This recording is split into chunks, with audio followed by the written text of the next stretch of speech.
Welcome to SAP ABAP course by amarman.com. This is our first video on SAP ABAP, and in this video we will discuss about who is going to be the right participant for this course or who can take this course. Now, first things first, you are trying to learn ABAP because you are interested in ABAP and so you want to learn it. And second thing is like who you are.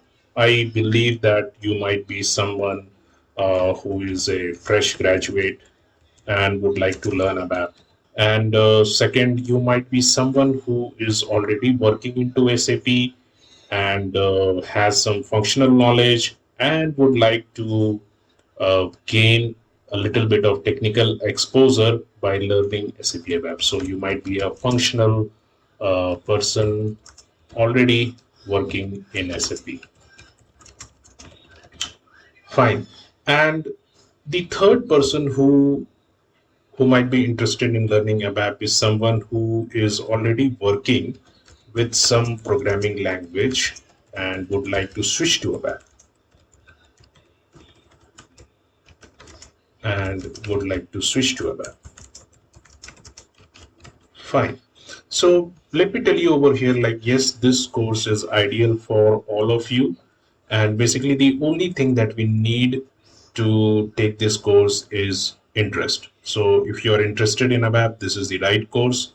My name is Amit Kumar, and I will be your host and trainer for this entire program. So let's get started. Now, the very first thing that you should learn when starting with SAP ABAP is what is ERP. So this video will be focusing on what is ERP, and mostly it will be an introduction to ERP. So if you are already familiar with ERP, you can skip this video.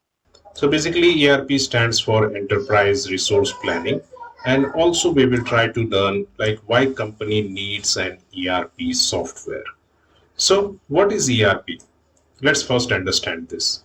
ERP basically stands for Enterprise Resource Planning, and ERPs are business management softwares that allows an organization to use a system of integrated applications to manage business process in real time. So basically, we can say in short that ERP is a business management software, and obviously it will be composed of integrated applications to manage. Business processes.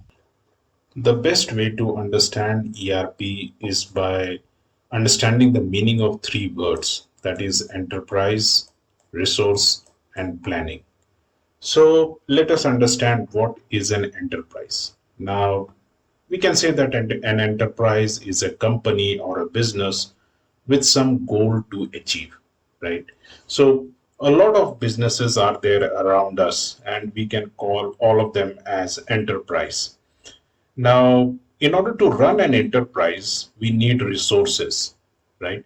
So the most basic resources to run a production enterprise, you can say, is land, labor, and capital, right? So every enterprise would require some resource for it to function, and those could be human resources, financial resources, material resources, or intangible assets. So enterprise is a business entity and resource is mostly man, money, and material. Then what is planning? Now, what is planning? Planning is basically the optimum utilization of these resources to run the business effectively. So, in order to handle the various business processes like finance, HR, manufacturing, supply chain, procurement, production, and many other business functions, we definitely need a software, mostly a business management software, which is nothing but an ERP software. Now, let's understand the business process of an enterprise that manufactures some product. Definitely, this enterprise will have core business departments like finance, accounting, logistics, production, human resources, to name a few. And definitely it will have other departments like customer relationship department or vendor relationship department, and even a network of dealers and distributors, sales department and marketing department, to name a few. And these departments do not work in isolation. They have to coordinate for the effective run of the enterprise. These departments will continuously communicate and exchange data with each other. So, a major job of ERP software is to integrate the various business processes into a single system. Another important feature of an ERP software is that they maintain a centralized database to store data so that various departments could have the latest data, or you can say consistent data, among its business processes. We will further understand this scenario by understanding what are the problems with a decentralized system.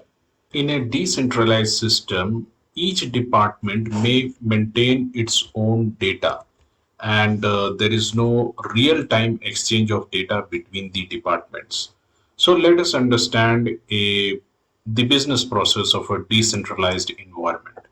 Now, in this case, what happens is, let's say a customer approaches the enterprise or the sales department to buy some products. Now, the sales department has no idea whether the product is available in the warehouse or not. So, what they will do is that they will send an email to the warehouse department and would wait for the reply of that email. Now, the warehouse department might notice that the product that is requested by the sales department is not available. So they will send a request to the purchasing department to purchase that product. Now, the purchasing department, based on the request from the warehouse, will actually reach the vendor and buy the goods. Vendor will send an invoice to the accountings department, and even the purchasing department will notify the accounts department. Now, this entire process is very ineffective because the customer will not wait for such a long period of time, and there is no real time data communication between the departments. So, let us look at the problems of a decentralized system. Numerous disparate information systems, no consolidation of data in real time, and inconsistency and duplication of data, and they are not basically making optimum use of their resources. What is the advantage of a centralized system? So in a centralized system, basically we maintain a centralized database. Having a centralized database, the biggest advantage is that each of the department will have the latest data, real time data. So let's say the sales department wants to know the amount of goods that is available in the warehouse. They can easily do it because they have access to all the latest data. So let us look at what are the advantages of having a ERP system with a centralized database. So obviously, data maintained in a centralized database management system shared with various departments on a real-time basis. Then they definitely eliminate inconsistency and duplication of data. Plus, it will increase productivity, reduce cost, and make optimum use of resources. Moreover, the CRM team is better informed, and it will improve customer service. Here we just mentioned how an organization with an ERP software can effectively manage their resources and perform better in comparison to an enterprise that does not have a ERP system installed. So with this, we learn basically the importance of an ERP software in a business environment. Now, before we conclude this video, let us quickly have a look at the best ERP software companies across the globe. Now, definitely, SAP is a market leader when it comes to ERP domain, but SAP does have some of their competitors. Now, the major competitor of SAP is Oracle or Microsoft, but still, SAP dominates the ERP domain. That's all in this video. Thank you for watching. If you like this video, then please subscribe and hit the bell icon.